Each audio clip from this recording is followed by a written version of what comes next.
let's talk about needles. Here are some of my favorite needles to use in embroidery. These are some of the ones that I include in my kits as well.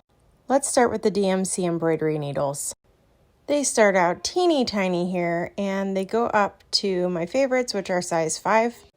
Up here at the top, they signify that all of these are sharp ends, and here in the orange, designed for embroidery. In my embroidery kits, I don't include anything smaller than the size 5 usually, because these teeny tiny ones can be really hard to thread, and I don't want you to be overly frustrated. Here I'm using a needle threader with a size 5 needle, and they're quite easy to thread because the eye's a little larger.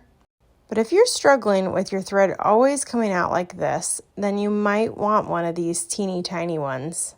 Here I'm using 3 threads, and with a smaller eye needle, the thread does not come out as easily. And you can also get more detail with the tiny needles.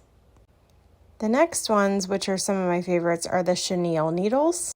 For all the needles, the smaller number signifies a larger eye. These are also sharp ends.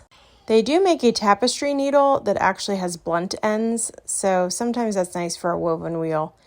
But I usually use the sharp ends, which is why my finger is all busted up here from using these last night on shoes.